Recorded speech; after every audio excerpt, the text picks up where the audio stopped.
This is the City of Littleton City Council meeting of November 3. It's Tuesday evening. Welcome to all citizens and guests this evening, as well as council and staff. City Clerk, could you please take the roll? Mayor Cernanek? Present. Mayor Pro Tem Beckman? Here. Councilmember Brinkman? Here. Councilmember Cole? Here. Councilmember Hopping? Here. Councilmember Stallman? Here. Councilmember Valdez? Present. Thank you. And if folks could please join me and stand for the Pledge of Allegiance.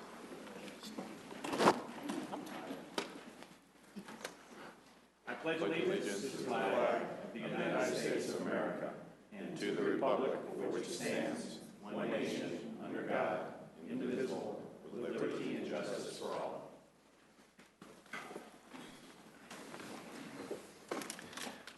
Thank you. Council, the agenda has been posted. Any comments? Seeing none, we will move to the early public comment. Public comment is an opportunity for anyone to express opinions or ask questions that are not part of the public hearings to be held later. There will be two opportunities for public comment. That is the beginning of the meeting regarding the consent agenda and general business items, and toward the end of the meeting, before council reports and referrals for additional comments. An immediate response should not be expected. Anyone who would like to speak during either public comment sessions, please sign in on the green first public comment sheet or the green second public comment sheet. Both of these were located on the table at the entrance to the council chamber. We expect comments to be civil. Disrespectful behavior will not be tolerated. Oh, and I'm sorry they were at red. And we have one person making comments with regard consent agenda items 5B and 5C, Pam Chadbourne.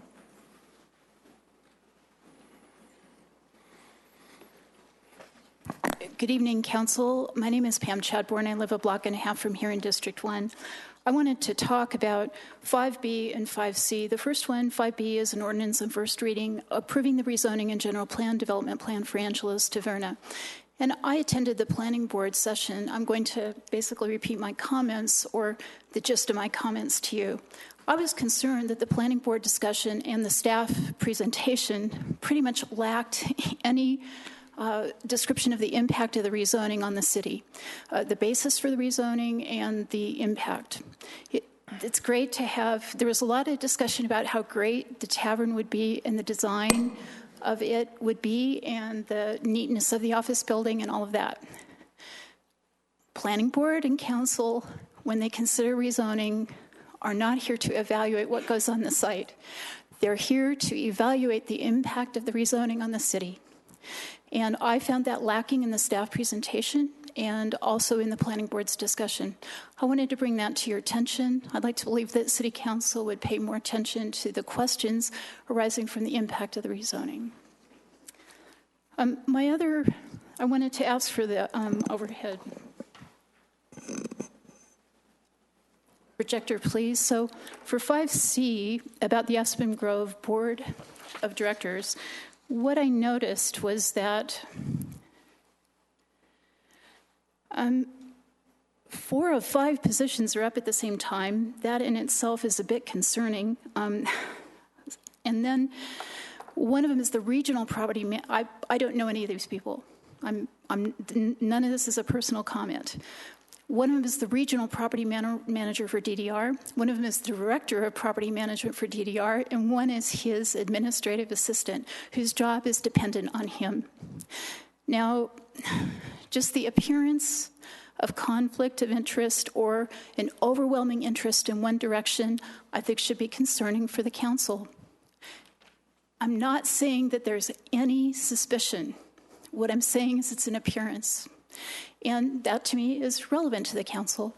They serve at the pleasure of the council. That's what the 2000 ordinance says. So I would ask about diversity on this council. It's not required, but as a council member, I would like it if I were there. So those are my 2 concerns about the consent agenda items for the first reading. For your consideration, thanks very much. Thank you, Pam. And we have no one else on the first public comment list. Council will move on to the consent agenda items. Consent agenda items can be adopted by a single simple motion. All ordinances must be read by title prior to a vote on the motion.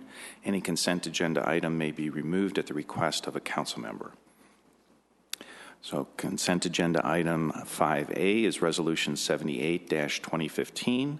This is a resolution regarding the general employees of the City of Littleton's Money Purchase Pension Plan and Trust, the new hire Money Purchase Plan and Trust Agreement of the City of Littleton Police Department, and the Deferred Compensation Plan and Trust of the City of Littleton, and other employee benefits.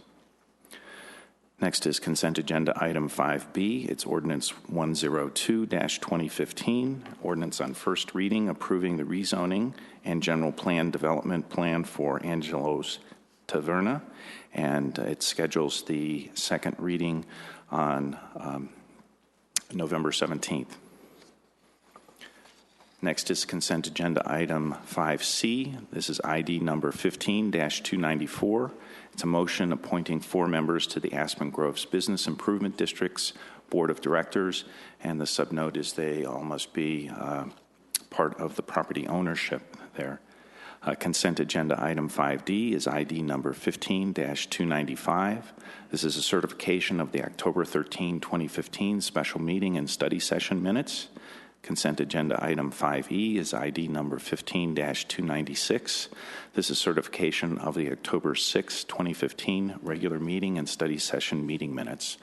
Looking for a motion on the consent agenda items 5A to 5E to approve. So moved. Second.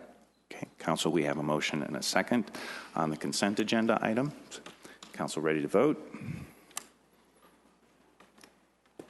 The vote is 7 in favor. The motion carries unanimously. Thank you. Council, we will now move on to ordinances for second reading and public hearing. Each one of these has had a separate sign-up for public hearing on this. The first one of these is Ordinance 6A. It's 98-2015. This is an ordinance on second reading approving the amended general plan development plan for Littleton Village. And Jocelyn, you're going to provide a staff report. Excuse me, Director Mills or Andrea.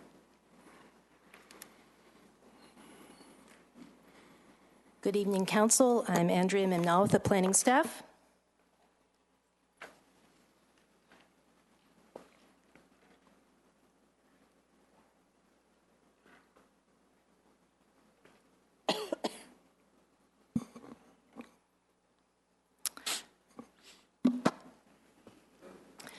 This ordinance concerns a request by the applicant to modify a setback requirement within the Littleton Village Shopping Center. This is a planned development plan that was previously approved by City Council first in 2006 and more recently amended in 2013. The site is 77 acres, and it's located on the northeast corner of South Broadway and East Dry Creek Road.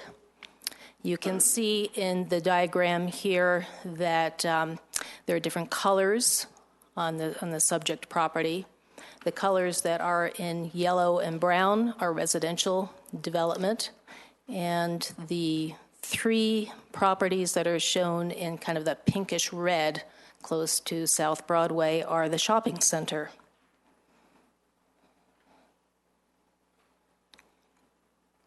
Before we get to the setback ordinance, there's also another sort of a housekeeping item that goes along with this planned development, and that concerns what are the controlling documents when we're talking about design standards and guidelines. Typically, it's the case that when you have a complex PD plan, like Littleton Village is, there are a number of documents that control design. And so for Littleton Village, we have the planned development plan, which was approved by council. And we also have the Littleton Village Architectural and Urban Design Standards. And that's a document that more fully describes what the intent of the design is going to be. And that document was approved by staff. So with the new wording that the applicant proposes, would do is to clarify that if there happens to be a conflict between the plan development plan and the architectural and urban design standards, that it would be the plan development plan that supersedes, the one that controls. Now, sometimes we don't have any yet, but sometimes there will be documents that are supplemental that may have design criteria too. And in the case where there's a conflict between those requirements and the urban and architectural design standards, it would be the most restrictive requirement that would be the controlling document. Okay, and on to the setback. This is a closer-up view of the Littleton Village PD plan. This is the illustrative plan that was presented to staff some time ago, but it's a good overview of the site. And again, you can see the three red pink areas close to Broadway that are the shopping center, the two that actually front on it, and the one up in the northeast corner. And I've highlighted the area along Village Park Drive in red there, and this is the area that we're looking for the modification to the setback. Littleton Village has been approved in the 2013 amendment for up to 3 drive-through facilities. And those drive-through facilities can be on the pad sites that front Broadway, but as it turns out, there are 2 setback issues that prevent them from actually being developed. And that's because we have build-to setbacks along Village Park Drive. Build-to setbacks don't require a space between the street and the buildings, but rather require that you build to achieve that Main Street style look, such as what I've put up here, which I believe is Streets of South Glen. So something similar is envisioned for the Village Park Drive in Littleton Village. But because of that build-to line, there's no allowance to put a building back further to accommodate the drive-through drive lane. On this site plan, I've sort of colored it up here to try to talk to this a little bit more specifically. The current setback is shown in the blue line. That's on the south side of Village Park Drive. The current requirement is that you build right up to it. That would be a 0 setback, or a maximum of up to 10 foot away from that sidewalk. That's to accommodate entrances and outdoor cafes. The proposal is to increase that up to 20 feet. And as you can see, that gray line would fit right in essentially between the 10 and 20 foot setback line. The request would be applicable to both sides of Village Park Drive and would allow for more flexibility for the developer to put in restaurants, banks, coffee shops. What do we have with drive-through facilities? This is a picture, and I think the applicant is working with this particular company. This is a picture of potentially what that drive-through lane might look like from the sidewalk of Village Park Drive. Staff took a look at this in terms of how it would impact the pedestrian accessibility and the visual impact on the overall development. And because of the design guidelines, and there are quite a few of them here, staff feels that the pedestrian accessibility and the visuals can in fact be maintained. So on, for example, the facade that faces Village Park Drive, this would not only be just a drive-up window, but there are requirements for entrances, storefront design, signage, overhangs, a number of different design points that would be required to improve that facade look. Pedestrian access can be safely accommodated across the drive-through lanes. We have an example of that in Littleton already with the Starbucks down in the center on South Santa Fe Drive and Bowles. And so staff concludes that The setback modification, as well as the clarification regarding design guidelines, are consistent with the overall PD plan, meets the criteria of the code, serves the public good, and staff is recommending approval of the Littleton Village General Plan Development Plan as presented. Thank you, Andrea. Questions from council? Andrea, I do have one question. This is, if we took a look at the whole Littleton Village in its totality, this is actually south of center of the whole property. Is that right for the most part? It's like the center of the property, talking north-south.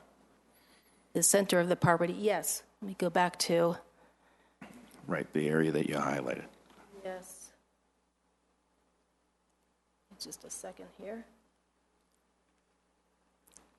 So it's about as far away from any property boundary if we looked at it, the property in totality. Is that right?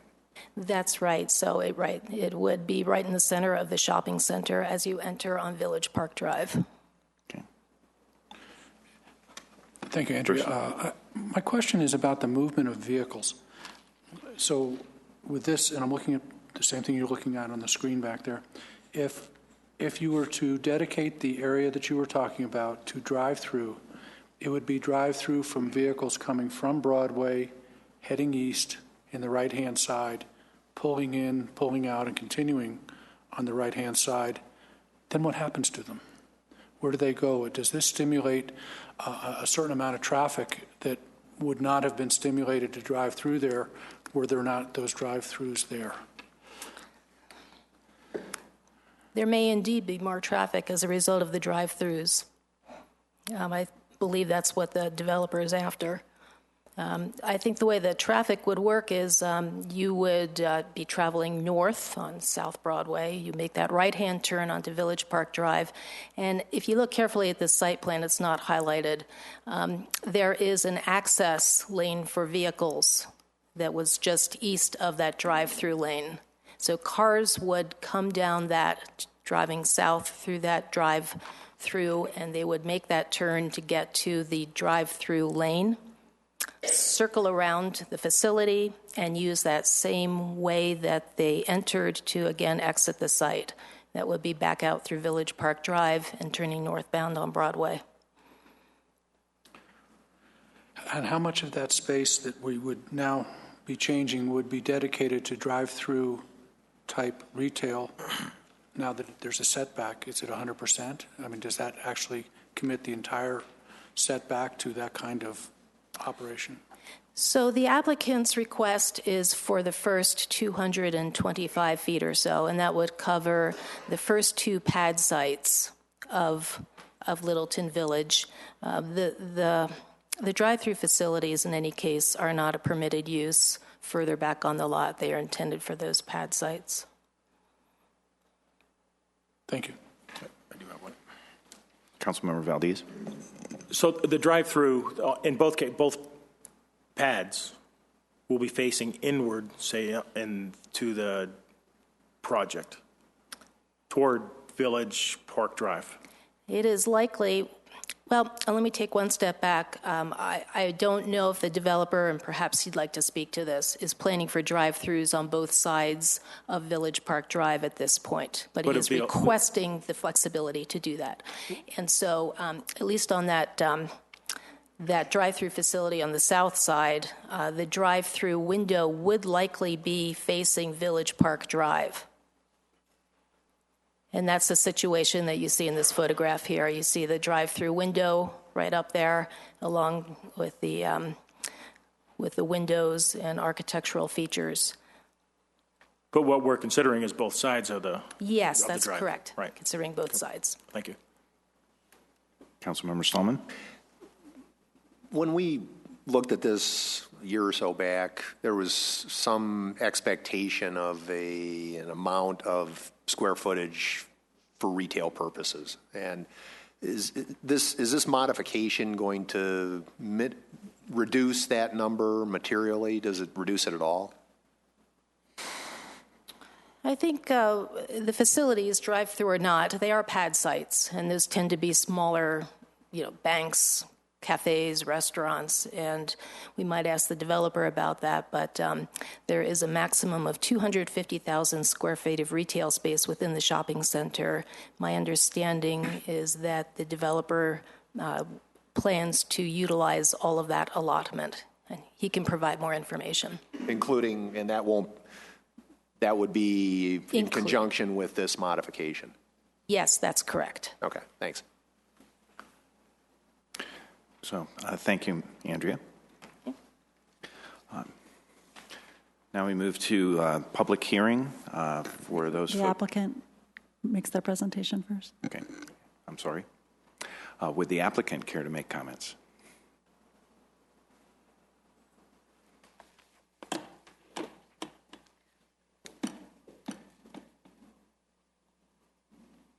Council members, my name is Jay Philp, and I'm an attorney with a law firm called Otten, Johnson, Robinson, Neff, and Raganetti. We represent the applicant, the Littleton Group. Out of respect for your time and the time of everyone in this room, I intend to avoid redundancy, avoid duplicating items that Andrea has already covered. There are a few points I do intend to discuss. Why don't I give this a shot? Okay. So first, Andrea gave you an overview of the site. Parcels A, B, and H are the commercial sites. A and B are where the relief with respect to the setback requirement is being sought or located. Any development has to comply with the PD plan, the design standards approved by the city, any site-specific development plan or project approvals, and the city regulations already. As Andrea mentioned, we've got a number of uses that are permitted as of right on these sites that are amenable to drive-through use. And in fact, 3 drive-throughs within the commercial center are already permitted as of right. None of those drive-throughs can be accessed directly from Village Park Drive, which is intentional in order to maintain the pedestrian friendliness of the feel. All of the drive-throughs have to be adjacent to South Broadway or East Dry Creek Road, but they can't actually open up onto South Broadway for traffic concerns.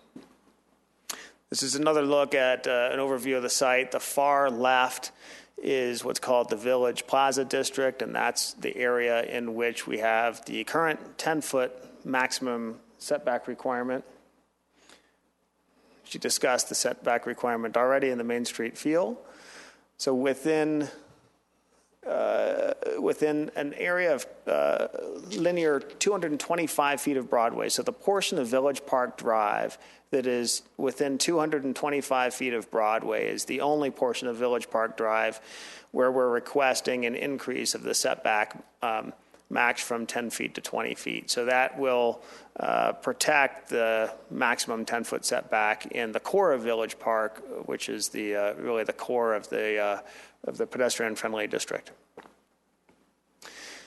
So these are in red are where we have illustrated the 4 pad sites. The 2 sites that are affected by this amendment are the middle 2 sites, those that are closest to Village Park Drive.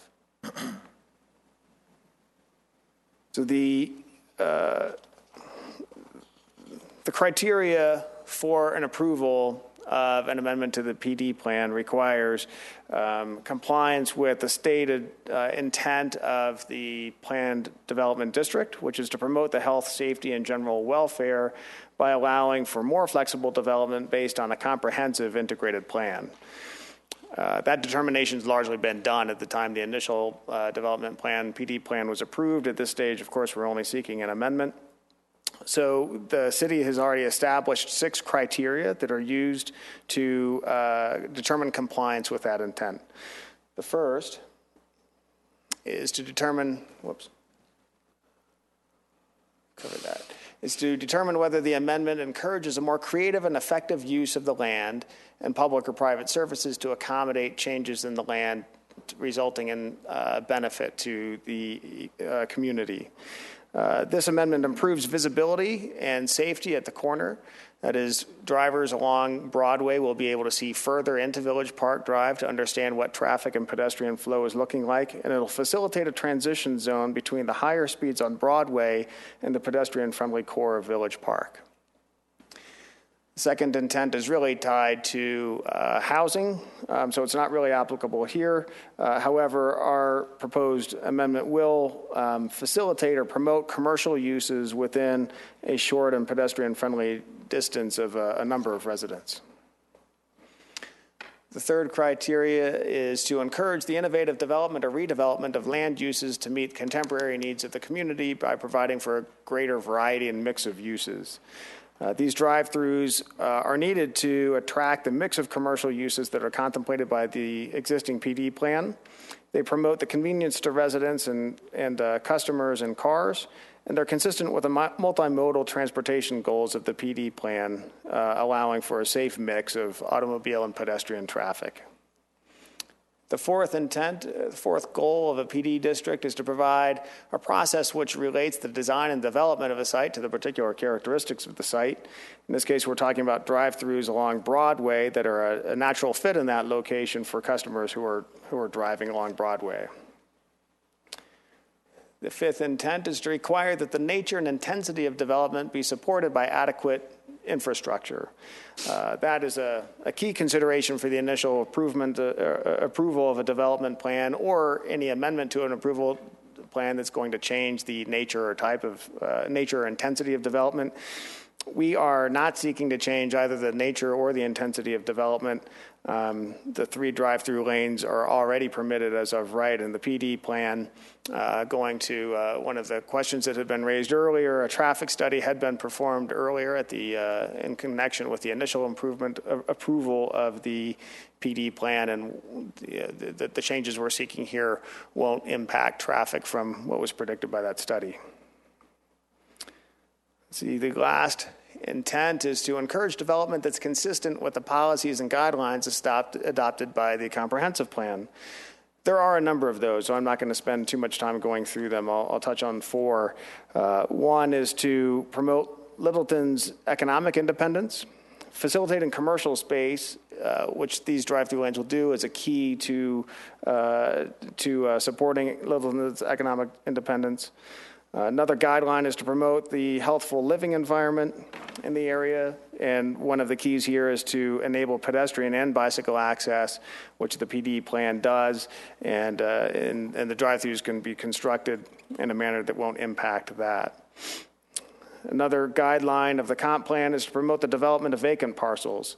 These drive-through businesses are critical to the range of commercial uses that are contemplated by the comp plan and the PD plan. And so, again, all we're seeking to do is to facilitate the construction of those where they're already permitted. And the last guideline I'll touch on is that there is a policy in place for the south neighborhood within the comp plan, of which Littleton Village is a part. That policy is to promote the employment base within Littleton, and facilitating commercial users means bringing jobs to both Littleton and Littleton Village. As Andrea had mentioned earlier, there was a cleanup item as well, clarifying sort of the hierarchy of controlling documents. That is to make sure that the PD plan, it's understood clearly that the PD plan controls in the event of conflict between it and the other approval documents. As staff indicated, that's already consistent with the intent of the PD district, the comp plan, and the city zoning regulations, which in fact permit a PD plan to vary from otherwise existing zoning requirements. So we've discussed that the proposed application is consistent with the comp plan. It promotes the public health, safety, and welfare through the use of an integrated and comprehensive plan, and it satisfies the 6 aspects of the city's intent that are enumerated in the zoning regulations. So we respectfully request that you approve the proposed application. Any questions? Thank you, Mr. Phillips. Questions from council? Seeing none, there are some folks that are signed up for the public hearing, Mr. Phillips, and so you'll have an opportunity to comment if you so choose. Of course. Thank you. Okay. Now we'll move on to the public hearing. I open the public hearing for Ordinance 98-2015. Citizens, please state your name for the record. And your address if it's not included on the sign-up sheet. There's a 3-minute time limit for each speaker, and speakers will be called in the order in which they signed in. We expect comments to be civil and policy-driven. Disrespectful or disruptive behavior will not be tolerated, and any person making offensive, insulting, threatening, insolent, slanderous, or obscene remarks may be asked to repeat those twice. May be asked to leave the council chamber. I'm just saying who's paying attention. And so we have 4 individuals that have signed up for, 4 individuals that have signed up for item 6A. And so I will call the first and the second and then proceed to be one ahead so that whoever's on deck can try and make themselves convenient in the interest of time this evening. First up is Diane Rapue, and next is Jack Buchanan. Good evening, Council. I'd like to first say that I'm president of Southwind Civic Association, so I should have 5 minutes to speak. They're all 3. Oh, okay. All right. And state your name, Diane, please. Diane Rapue, and I live at 130 East Geddes Avenue, Centennial, Colorado. Could I get the overhead on this picture? This is from tonight. The main reason why I'm here, there we go, is because the 130 that's circled up there, that's my house. And I have been at meetings here at your council since the year 2000 when that property was sold. And I've pretty much been at every single meeting regarding this property. My concern is that when this came up, this amendment, and I attended the first meeting, it came very much to light to me that what we were told by the developer originally in 2013, after all our meetings with them, they stated that they would make sure that there were no drive-throughs in that northwest corner. And for very good reason, that it will affect all of those homes that are on that side because they are lower than that property and all the lights go right in there. And the amendment tonight to the Village Park Drive I don't care. That's fine. It won't affect me. I was concerned, though, because that parcel A allows for one drive-through, and at this point, the developer is putting that on that northwest corner. And so that's the main reason why I'm here. I'm trying to get to my pictures here. Just to give you an indication of, sorry, I keep putting it wrong way. You can see directly into our homes all along that corridor. Back in August of 2014, I sent all of you, except for Hopping, an email with about 25 pictures and a 6-page letter, and I was very concerned. And I heard back from Mr. Stein, who I then responded to, still asking for your help and your consideration about being good neighbors, and I got no response since then. I am still very much concerned. My neighbors are concerned, not only on the north side, but on the east side. And I would like council or someone to be in contact with us so that we can talk about, there's a myriad of issues, and these are just some of them. So I realize tonight what you're looking to vote on is one thing, but I'm trying to tell you that the developers promised something and they didn't deliver in that plan, that northwest corner was supposed to be off limits to drive-throughs. So thank you very much for your time. Okay, thank you, Diane. Jack Buchanan, and then Johnny Buchanan. Hi, I'm Jack Buchanan. I actually didn't sign up to speak, but I might as well address that. Just to clarify, so we are the new developers that are buying the commercial piece of property and the applicant from this. And we're buying it from Watt Companies, who Diane was referring to, that's doing all the infrastructure work. So this was brought to our attention in one of the first meetings about landscaping and lighting. They had lights, and we've addressed it with them. They are planning quite a bit of an extensive landscaping on that side. We're doing our own landscaping, and so we're very aware that we need to block headlights and things like that to give the neighbors the privacy that they deserve. So that is something between both us and Watt that we're very much aware of and that we're going to take care of. So anyways, thank you for your consideration. Thank you. Is Johnny going to speak? Okay. And then Pam Chadbourne.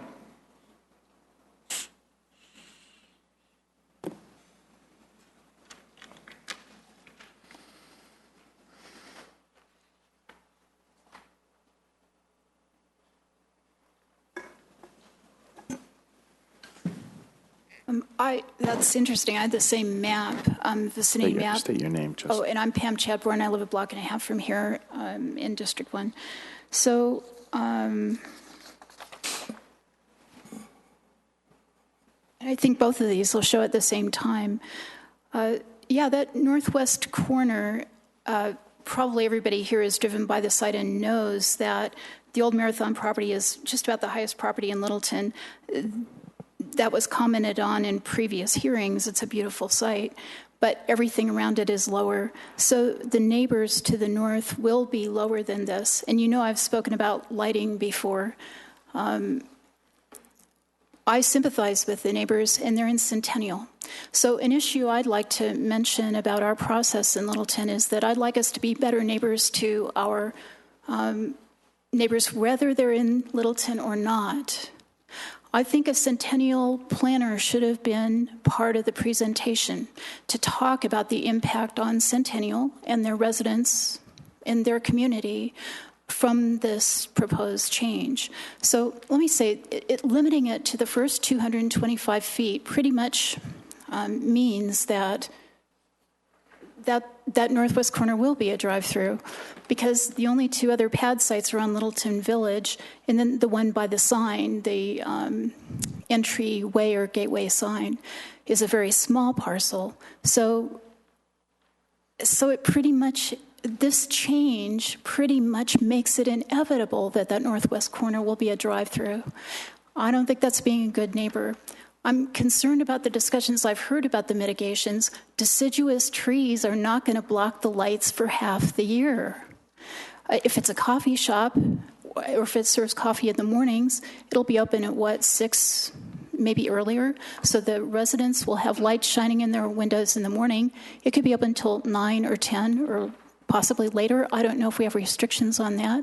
So those lights will shine in the winter. Again, the deciduous trees have lost their leaves. This is not being a good neighbor to our neighbors.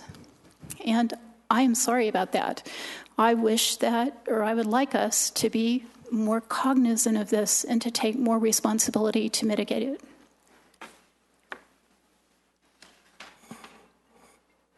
I'm going to point out our comp plan says require that new commercial development be appropriately buffered from adjacent uses. It also says encourage architecture of place and small independent businesses that differentiate Littleton from nearby municipalities and create distinctive gateways. And there are a couple others that I don't think this necessarily is consistent with. I realize there's something pre-existing, but I'm disappointed in it. Thanks very much. Okay, Council and folks, that concludes the public hearing roster. And now would you like to come forward, Mr. Phillips? Yes, thank you. As Jack had mentioned, on several occasions, we met with a number of neighbors who have expressed some concerns.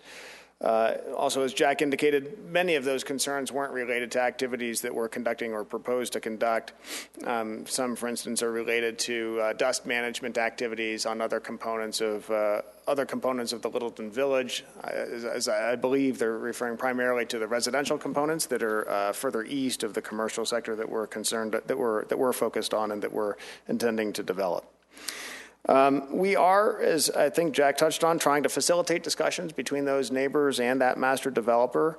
And as Diane had indicated, the drive-through sites we're dealing with in the proposed amendment are not, I think, the area she's concerned about. We're really focused at this stage on just modifying the setback along Village Park, which is not the corner. If you recall let's see if I can show you right here. That's not on the screen. There we go. Okay. Great. Back up. So the corner that Diane and some of the other neighbors are concerned about is the northernmost of those 4 pad sites that are highlighted in red. Just to be perfectly clear, the drive-throughs that necessitate the amendment we're seeking now would only be located along the 2 pad sites that are closest to Village Park Drive, smack in the middle. So the amendment affects the setback along those 2 middle setbacks. We're not modifying anything as currently planned in that northwest corner. Diane does indicate that we are looking at putting a drive-through in that northwest corner, and that's correct. We're permitted 3 drive-throughs currently under the PD plan. We're only permitted to have 1 in that northern parcel. And when I say northern parcel, now I'm looking at the kind of northwest quadrant of what you see here. So that includes a parking field, 2 pad sites, and an inline building along retail. We're only permitted to have 1 drive-through there. So that drive-through would either be at the northern or southern of the 2 red pad sites that are highlighted in red. We are currently talking with users or potential users of both of those pad sites. There is interest, I think, in the minds of many users of potential pad sites along Broadway and a drive-through, but we're aware that we're only entitled to have one or the other, and so we're still in discussions with users of those pad sites to determine where that's best going to work.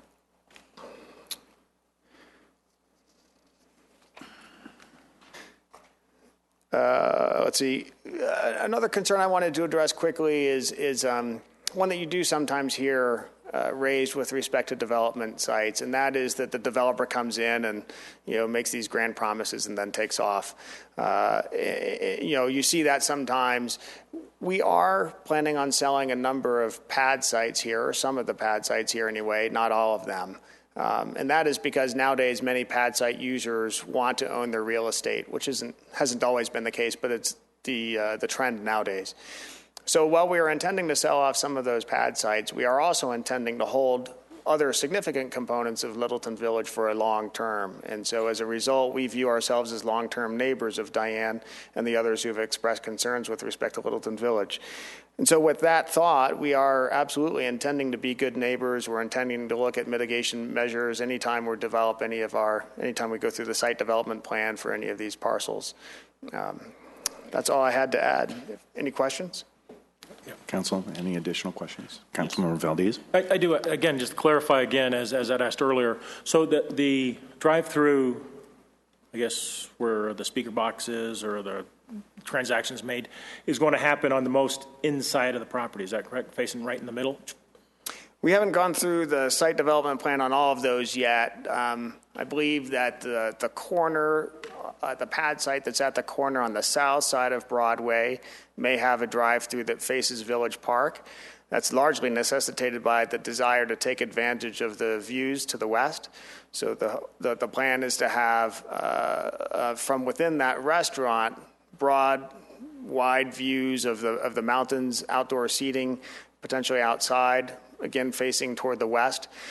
And so in order to enable traffic and parking to circulate you really want to focus your parking on the interior of the site. That is most of your parking away from Village Park Drive. And so in order to facilitate that pedestrian and traffic flow, it seems to us that the most feasible location for the drive-through on that building is to have it on the north side of that wall, which would face Village Park Drive, kind of in that area closest to Broadway. But that, as required by the design guidelines, we'll be implementing another of architectural measures to maintain the pedestrian-friendly feel of that facade.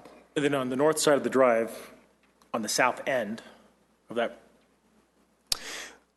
So just to be clear, I'm talking about the second from the bottom, if you look at that. Okay, let's go second from the top. Okay, yeah. So we're not far enough along there to know where that drive-through window is going to be. We're early in our stages of discussions with those users. Same type of, I would think, thinking would go behind that as well. That's possible, although you've got a little bit more room to work with up along that area. But yeah, it's I think I'd be speaking out of turn if I were to try to predict where the drive-through window might go there. Although, Jack, if you know better, feel free to chime in. And appreciate your coming to the microphone, Jack. All right. So as you know, we're allowed 3, and I think the one we actually contemplate doing it on is northwest corner. I think that was always kind of the plan. The most northwest? The most northwest. And so we're not allowed to do one on the next one down. Okay. And I think originally, before we got involved, that was targeted for a bank. They always contemplated a drive-through there. I think I heard a gas station at one point with some drive-through capability. To be candid with you, we are close to signing a user, a pretty well-respected user for that. But again, we're looking to make sure that, again, and there's a big buffer there, that the headlights are blocked. We're looking at even a small wall where there'd be no headlights.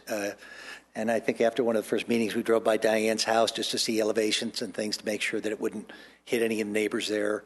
And there's a very big buffer. It doesn't really show up on this site plan in particular, but there's a pretty big setback between where that Fremont Drive is and the neighbor. So to put it in on the north side of the top pad, that's already That's allowed? already approved. That's already allowed. So we're talking about whether or not when we go on that second one somewhere. Yeah, right now we're not allowed to do that. Right. So I think the theory was just to have flexibility that we could go either or, but what we're contemplating right now. It's only going to be one. It's Right. only going to be one, and then we're doing 2 on the south side. Okay. And I think it's worth one more point that is worth addressing why we're doing it on the north side on the second from the bottom pad is from a logistics standpoint, they would have originally had to park south, walk across the drive-through, and then walk into the front entry of the building. So there was no way we could lay it out. And that's where I came to, this was really the only safe way to lay out a drive-through and still at the same time have it so it's got pedestrian access and where people would be walking less so across that drive-through rather than if they're parking and then walking in the front entrance and walking on the drive-through the consistent basis. Thank you. Other questions, Council? Councilmember Hopping? Has there been any attempt to require of whoever develops that specific user to require permanent shading? In other words, as they come and turn through the drive-through to have a brick landscaping feature that blocks headlights or something other than deciduous trees too. And also as well to make sure that lights are shaded not only vertically up, but also away from the neighbors. At the very northern pad? In any place that it borders on neighbors. If you look at the overall grade, there's, let me address first as you saw, we're dealing with Neaters, is who's looking at the second pad from the bottom.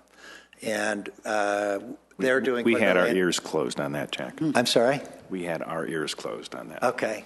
And so the intent, that's our front door. We're insisting on a great deal of landscaping right as you come down Village Park Drive to just make it look like it really stands out as a great feature coming in. So I understand that, but there's a difference between having it look good and shading the neighbors from the lights. Yeah, if you're there on those pads, we're nowhere near the headlights and the other neighbors. And I think even grade-wise and stuff, it slopes somewhat down right there. So that's not an issue when you're dealing with those southern pads. But the other pad on the north, we are aware of that. And we're, I've seen, I think when it came up the first time, we asked to see the landscaping plan. They are putting in more permanent, like pine trees and things like that, that'll block that. We've talked about a fence, and I think that's all in discussion. So we're aware to make sure that one way or another between us and Watt companies that we'll make sure that the headlights are blocked and it's not a nuisance to the neighbors at all. Yeah. One point Jack had mentioned is the buffer distance between that northernmost pad site and the neighbors' boundary lines. The GDP already requires that no commercial development be located within 150 feet of those northern property lines. The 150-foot buffer extends far enough south. The road along the north side of Littleton Village is Fremont. 150 feet, that 150-foot buffer from the northern property lines takes you to about the midpoint of that road. And then you have effectively additional buffer getting across the balance of the road, sidewalk, and then landscaping that gets installed. Another point that Jack mentioned dealt with landscaping plans within buffer zone. On the north side of Fremont is an open space tract that can't be developed as part of the Littleton Village development the plan. It can't be developed. It's an open space tract.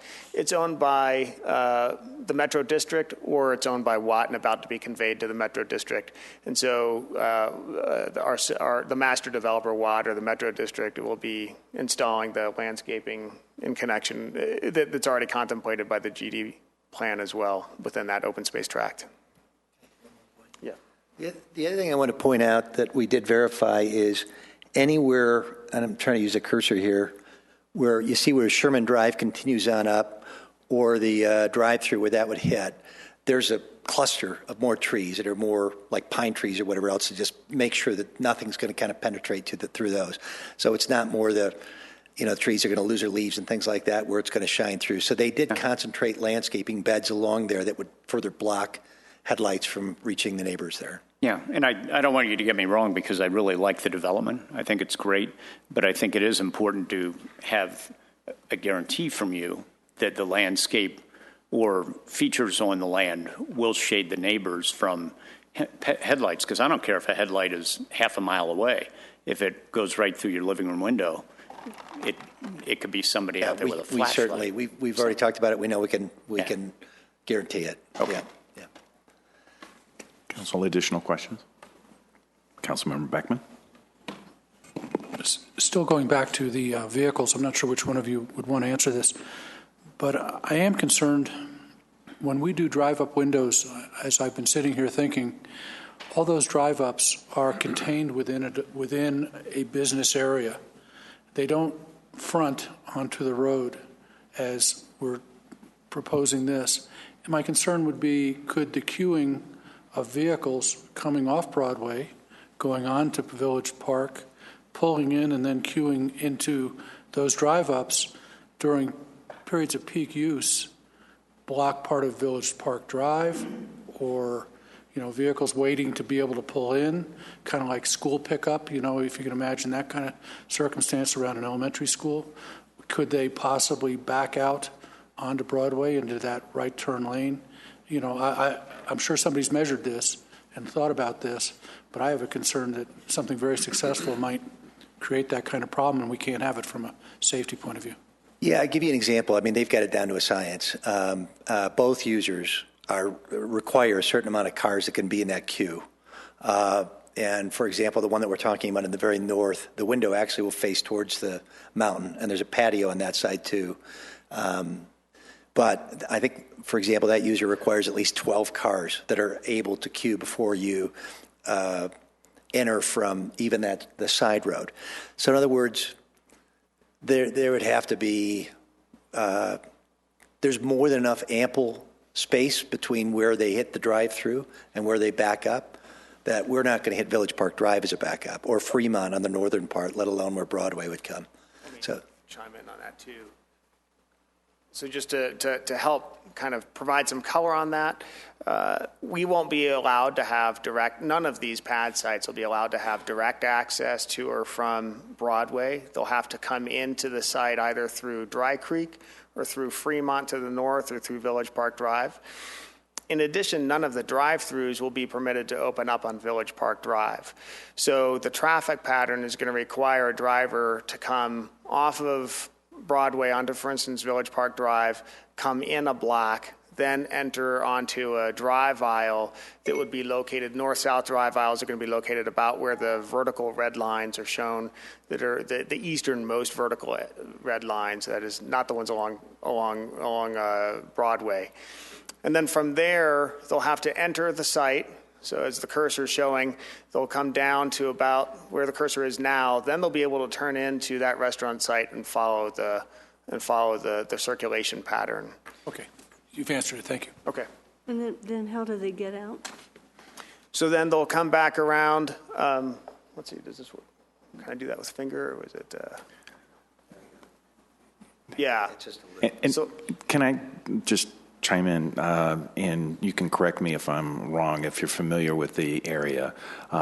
It's similar access to the Arby's that's at the Safeway at Broadway and Mineral, or if you go further down Broadway, it's the same kind of access that you'd have for McDonald's or Taco Bell, where you actually have to enter the property and then you're cycling into the drive-through way off of Broadway. That's right. Or way off of Mineral in the two examples or one of the three examples that I just gave. That's right. So let's see. If I'm lucky enough to get the cursor to show. Yeah. I don't have the lucky touch. But if we were to look at the second pad site from the bottom, that is the pad site that's on the south side of Village Park Drive, a driver will, just to show you the complete circulation pattern, Councilor Cole, a driver will come north off Broadway, turn right into Village Park Drive, continue about a block, enter the drive aisle that's on the east side of that restaurant building, come south around the southern end of the building, and then turn right again. That is, turn west into the parking drive aisles south of the restaurant site.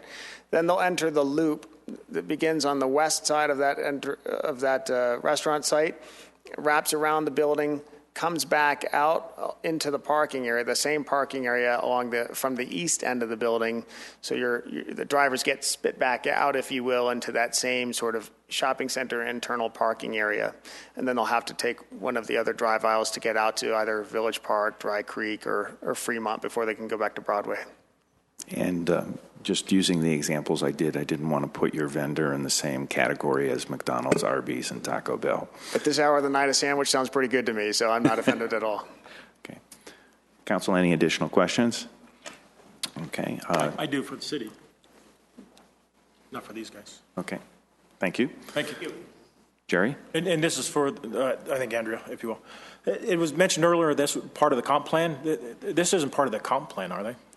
Did we amend the comp plan to include Marathon property? I just want to clarify that.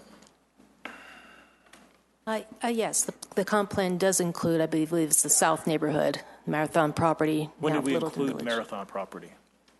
When? Yeah. When I was on the planning commission, it wasn't in there, so that's why I'm wondering when it was added in there. It's been some time that it's been a part of it, but I just can't tell you a date. I don't think it is in there. Not that it matters, but for clarification, I don't think it's in there. I don't recall when it was added. We can double check that. And again, it doesn't matter anyway. Okay. Cool. Thank you. Any other additional comments, discussion, Council? Let me hear and I can't do it. Just a couple of items that I'm going to mention. One, kind of a comment to city staff. Any opportunity here for using conflict resolution between the master developer and the neighbors? It's not a demand as much as a consideration for possible assistance on that front. Second, at least from my perspective, the comments that we've heard from Diane representing some of the neighborhood there, the particular concern that we have, which is an additional allowance along Village Park Drive, seems to be away from where the property concern is. So I'll take that, and then it's nice to hear some of the comments about wanting to make it a nice gateway into the property is something that I enjoy. Other than that, looking for a motion, Council? Move to approve on second reading the ordinance approving the amended general plan development plan for Littleton Village. Second. Okay, Council, we have a motion and a second. Any additional discussion? Council ready to vote? The vote is 7 in favor. The motion carries unanimously. Thank you, Council. We'll move on to second reading ordinance 6B. It's ordinance 99-2015. This is an ordinance on second reading approving a CenturyLink Loyal Advantage Agreement between CenturyLink Communications, LLC, and the City of Littleton for Internet Services. Staff presentation? None. None. Answer any questions if Council has any. Council, do you have any questions? Part of the reason for this coming before us is that it is a multiple-year contract, and that's why it's coming before 60-month contract, I believe. Council, any additional questions? Nope. Okay, Council, I'll open the public hearing at 7:30. No one's on the roster, so we will close the public hearing at 7:30 and 30 seconds. Council, if there's no discussion, looking for a motion. Go ahead. I move to approve on second reading the ordinance approving a CenturyLink Loyal Advantage Agreement between CenturyLink Communications LLC and the City of Littleton for Internet. Second. Council, we have a motion and a second. Council, ready to vote? The vote is 7 in favor. The motion carries unanimously. Okay. Next, we have Ordinance 6C, Ordinance 100-2015. This is an ordinance on second reading adopting the 2016 fee schedule. And the additional note, even before Director Farman steps forward, is that the fee schedule is consistent with the budget that we have approved. So, Director Farman. Thank you, Mayor. Good evening. The ordinance to be considered this evening does relate to the user fees for providing various citywide services. And staff reviews the schedule of fees each year. And there are two proposed updates for the 2016 fee schedule. Both were reviewed during the past couple of years' budget discussions with the City Council. One would be a 2% increase to sewer rate charges, and the other one is a 3.3% increase to storm utility rates. And both provide roughly a combined $6 a year increase for the single-family residences. And I'll answer any questions council might have about those proposed increases. Council questions? Councilmember Beckman. Doug, we have the flexibility as a council in the future to ask to review these again and make any adjustments, do we not? Or, certainly, they will come before you each year. And what if for some reason 6 months rather than 12 months from now when we'd be doing budget, we saw a need to revisit, and I think of sewer fees as one example for out of city users. If we wanted to review that again and take a look at that, we're free to be able to do that again. Is that true? That's correct. Okay. That's correct. Yeah, we just bring the fees more from our administrative standpoint to try to bring it as a combined group. Council can change the fees anytime you wish, as long as they're commensurate with the service provided.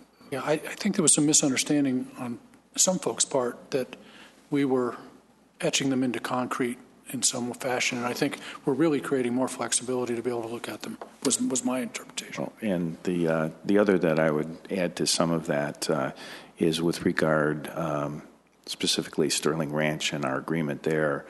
Those were set through an intergovernmental agreement that's separate from this fee schedule, so it does not include those. They're separate. Council, any additional questions? Councilmember Hopping.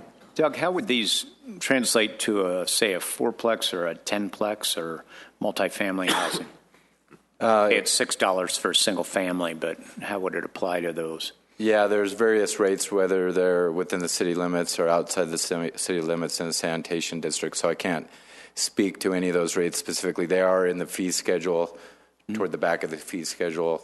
For storm rates for multifamily, it's based on developed acres, so the storm fee structure is slightly different, but the sewer utility charges are fixed rate for the entire year. But I assume on a percentage basis it will be a right. The percentage basis is the same: 2% for sewer, 3.3% for storm utility. Thank you. That's correct. Any additional questions? Seeing none, thank you, Director Farman. I will open the public hearing at 7:34 p.m. No one is signed up on the public hearing roster, so I will close the public hearing at 7:34 and 30 seconds. And Council, if there's no discussion, looking for a motion. I move to approve on second reading the ordinance adopting the 2016 fee schedule. Second. Council, we have a motion and a second. If there's no additional discussion, ready to vote? The vote is 7 in favor. The motion carries unanimously.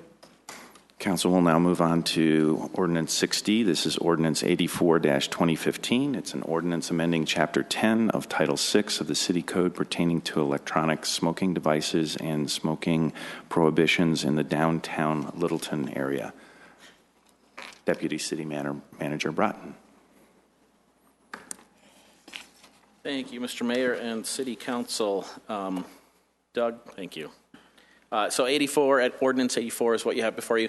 You may recall you last dealt with this on September 1 and requested that staff come back after conducting additional public outreach regarding both the electronic smoking devices and the creation of this smoke-free area in the downtown. So again, I'll run through, this is somewhat of a repeat of last time just to kind of set the stage. So what's the problem? Undesired exposure to secondhand smoke by diners and pedestrians in the downtown, increased use of electronic smoking devices and concerned with secondhand vapor, and then also added since the last hearing and today, we heard from LPS, the library and museum boards, and our school resource officers regarding use of electronic smoking devices in the schools and LPS. This happens. There's a letter included in your packet. This is from LPS Goddard Middle School Principal Brian Brewer, and essentially, Superintendent. Oh, there you go. Thank you. Oh, now, yeah, Superintendent. Even though vapor pens are being used for the same purpose as cigarettes, there are no legal ramifications for students to use the vapor pens. There are inconsistencies in the law, and that's what we've heard from other places as well. And this is from one of our police officers. 4 vape pen incidents in the last year that he couldn't cite. Within the first 5 weeks of this year, they've had 2 incidents as well. The only one that they could cite happened to have THC oil, hash oil, marijuana oil in it. The Bemis Library Board recently adopted a policy, as well as the Littleton Museum Board. Both have adopted a policy now to prohibit these, and Director Nims said the decisions were based on 3 primary concerns: potential for health risks, possible damage to the collections, and the impact of electronic cigarettes on children who may visit those facilities. Why are we addressing the issue? Again, state law allows local authorities to adopt laws that are more stringent than the state, and there are a number of other communities in the state that have adopted these laws, and I've listed a few there. They've either addressed smoke-free areas or electronic smoking devices. The legislature, however, has not yet tackled this issue. What does the ordinance do and not do? It allows smoking in a defined downtown area only. Public alleys, parking lots, rooftop decks, and back patios, and all of the last items there with the owner's permission.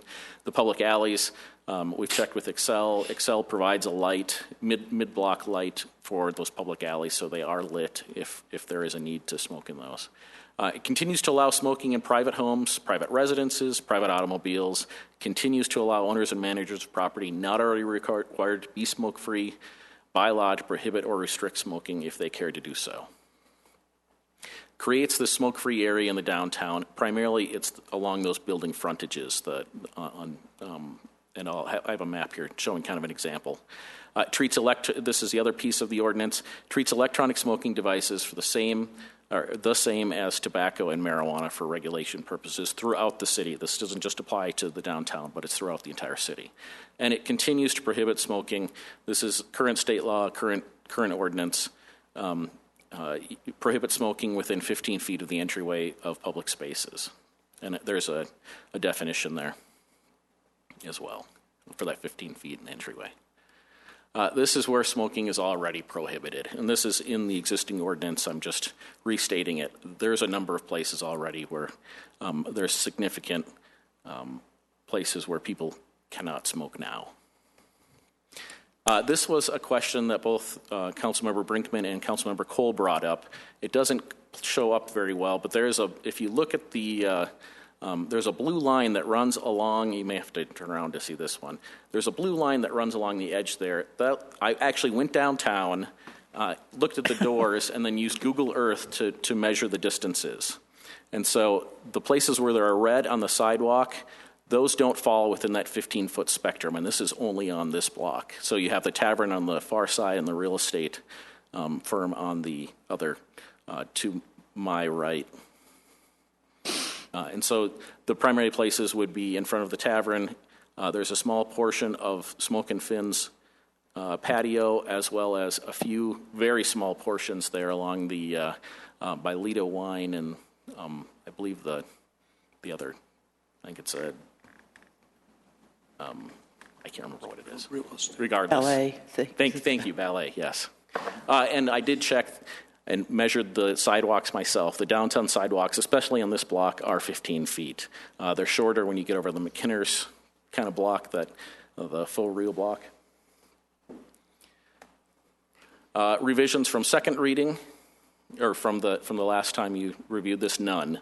It stands as it did, primarily just to gain that additional public input. Second round of public outreach. As requested by council, we did a lot more. The first time around, we met with 40 downtown businesses. This time around, we did face-to-face communications with 70 businesses, talking with either the owners or the managers in that affected area. Discussion was held at the Downtown Merchants meeting on October 7th. There was an article in the Littleton Report. Over 25,000 issues were printed, and that goes out to every postal patron in the city. And then also we asked 2 questions on Open Littleton. And initially, you may recall for the first hearing, we only had 1 question combining the 2. This time we split that into 2. So the first was specific to the downtown. Should the city of Littleton implement smoking restrictions in a defined area in downtown? From verified Littleton residents, we had 69 responses, 37 yes, 32 no. From total responses, both in and outside of Littleton, we had 129 responses, 59 no, 70 yes. And if you take each of those at 3 minutes each, you're saving a lot of time this evening by using Open Littleton. Should the city of Littleton regulate electronic smoking devices by prohibiting them in the same places as cigars and cigarettes and cigars? We had a total verified from within the city, verified Littleton residents, we had 40 responses, 31 yes, 9 no. In and outside of the city, we had a total of 80 responses, 28 no, 52 yes.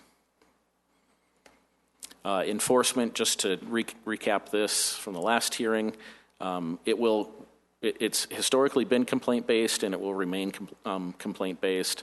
It's education-focused. The cops aren't out there seeking to write tickets to people. They want to let them know that where they can smoke, where they can't smoke, and they seek to educate those folks.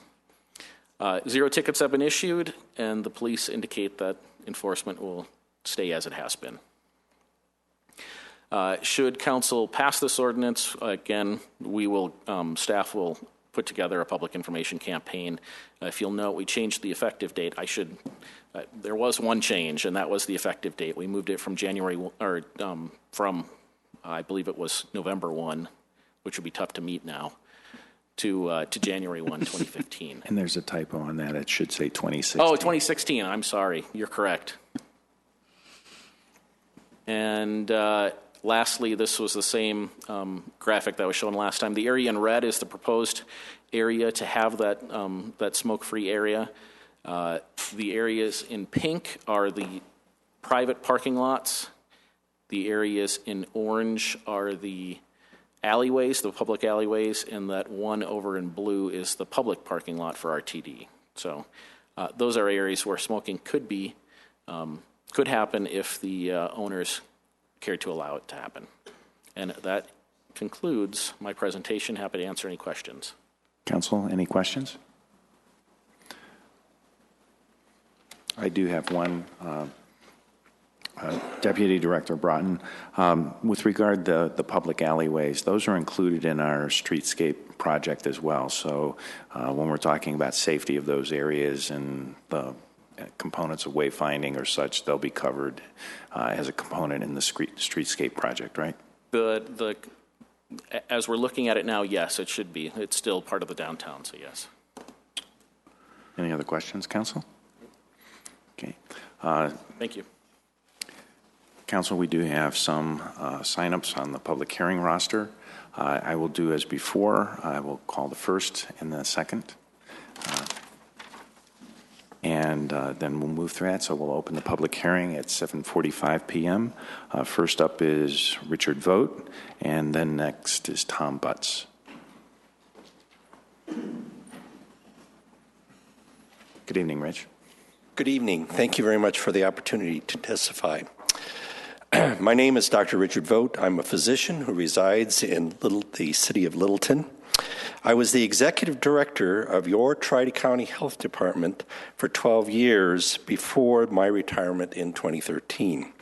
First, I just want to, in advance, support the testimony of Mr. Tom Butts. He and I have conferred on what he's going to say, and we are certainly in agreement. I want to be placed on record that I support the proposed ordinance to restrict downtown cigarette smoking and also restrict downtown electronic smoking. Studies have shown that setting community restrictions improves rather than discourages downtown businesses, as presented by Dr. John Douglas in his memo to you all most recently. He's the current executive director of Tri-County Health Department. Speaking as a public health physician, cigarette and electronic smoking are drug delivery systems that harm those who smoke them and harm those around them as well. The hazards of secondhand cigarette smoke are well documented. Secondhand smoke emits hundreds of mostly toxic chemicals that cause heart disease and lung cancer among non-smokers. In fact, it is estimated by the CDC that there are 34,000 heart disease deaths and 7,300 lung cancer deaths in the U.S. each year due to secondhand smoke. Secondhand smoke aggravates asthma and causes respiratory and ear infections, mostly in children.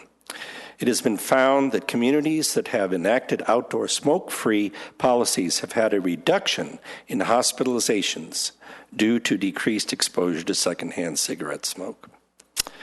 Turning to electronic smoking, it emits other toxic compounds that expose those who smoke and those who are near them as well. These compounds include nicotine, nitrosamines, formaldehyde, diacetyl, propylene glycol, and glycerol, which are all harmful to the human health. They irritate, they cause injury, and sometimes cause cancer. In addition, heavy metals such as tin, nickel, copper, lead, and chromium are also inhaled with electronic cigarettes. Nearby individuals are exposed to all these compounds and metals when individuals who smoke these exhale the vapor after it is first inhaled. There's also experience with electronic cigarettes that's showing additional unintended consequences. First, a significant number of minors are choosing to use electronic cigarettes, which is certainly a step in the wrong direction since we really want to discourage smoking among our youth. Both minors and adults have also been shown to use liquid tetrahydrocannabinol. That's a mouthful, isn't it? It's really THC, the psychoactive ingredient in marijuana, in their electronic cigarettes. Are we over? Okay. Time is up. Thank you. I have 2 sentences left. Just last week, the press reported an explosion of an electronic cigarette that caused human injury. These situations are showing that these electronic cigarettes are becoming more and more of a hazard to the public's health. Thank you for the opportunity to testify. Thank you, Rich. Tom Butts and then Bob Doyle.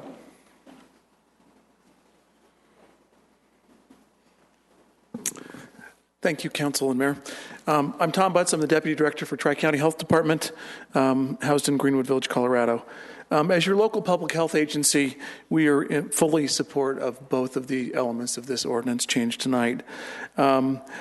We believe that the electronic devices should be treated as other tobacco products, and we certainly believe the expanded smoke-free places in the city of Littleton will be benefit to the public health. It's interesting to note that 85% of Arapahoe County citizens do not smoke. Our goal is, of course, to make that 100% as your local public health agency. In terms of electronic cigarettes, the items mentioned by Dr. Vogt are right on the mark. I should also add that the fluids used in electronic smoking devices and the products themselves are not regulated in any way, and a number of analyses have shown that those contain not only what the label says, but also other things. So you might buy a vape fluid that is indicated not to be a nicotine-containing product, but it actually contains nicotine. So it's important to note these are not medical devices. These are not approved by anybody, and so there are lots of potential risks with that, as indicated, the carcinogens, the heavy metals, and the flavorings. And even some of the flavorings contain nut products, which can cause allergens to our fellow citizens when those are smoked in public areas. Also want to just throw one visual up here, certainly indicating that these are widespread. The other way around, okay. Thanks. These are widespread and readily used items, but I think we need to take the cautionary approach that these are not approved, these are not medical devices, and they do have public health consequences when used in community settings. A couple of other points I will make is that among students, the use of vaping devices in our community has actually tripled since 2013, and so again, it's a concern of ours as a public health agency that not be the case, that we provide the community tools to help reduce the use and the starting of smoking via electronic smoking devices. I'm going to jump now to the outdoor smoking policy. We believe, again, that any exposure to secondhand smoke has potential adverse health effects, whether that be just from breathing the smoke and potentially triggering asthmatic or other heart or blood vessel constriction related reactions or other things. Dr. Vo did a great job of covering the statistics there, so I won't repeat those. I think it's also important to note that numerous studies have really shown the value to us as a community to go smoke-free, so we strongly support your ordinance change tonight. Thank you. Thank you, Mr. Butts. Bob Doyle, and then Elizabeth Asnar.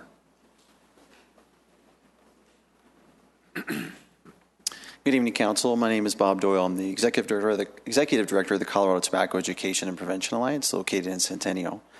Again, I want to thank you for your work here. I've been working on tobacco prevention for more than 20 years and working on smoke-free policies during that time in Colorado and across the country.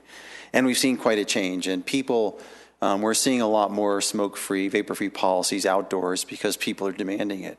I think more employers want smoke-free, vapor-free properties. So I've sat at the hearings in Golden and in Fort Collins when they adopted a similar policy. And again, I won't repeat all that has been said, but the smoke-free policies are important for public health. They're important for sending the right message to children, and they're very much important they're very popular, and more people have come to expect smoke and vapor-free air. I just will submit to you just three things here. One is this is a Milwaukee Journal Sentinel article from just 3 days ago talking about their investigation of e-liquids and finding diacetyl and a second chemical known to cause permanent, sometimes fatal lung disease. And what they go on to say is what we know is that these products remain completely unregulated. And so there's a danger in that. Also, I'll submit to you is vapor devices' ability to conceal marijuana use illegally in public is something the marijuana vaping industry openly promotes. And they'll submit to you, this is a quotes from High Times magazine that says it offers consumers a stealthy, convenient way to get high in almost any location. And they openly promote that you can use them in public and people won't know what you're using. That's a danger for everyone, for the public, for employers, for parents, schools. So I will submit that as well. Also, a letter from the Colorado Tobacco Free Alliance, which we are a member of, and includes groups like the American Lung Association in support of your ordinance this evening. So I'll submit these as well.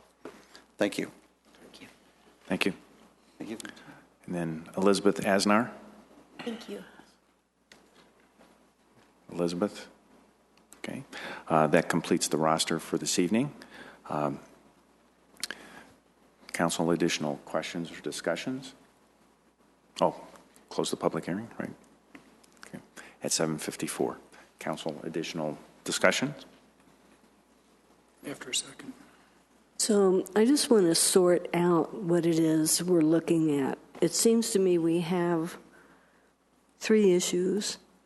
One is adding e-cigarettes to whatever we do, either our current ordinance or to this one. I mean, that would be included. But another issue is enforcement of current ordinance. If we haven't been enforcing, just having little friendly chats with people, then how are we expecting that to really have had any impact?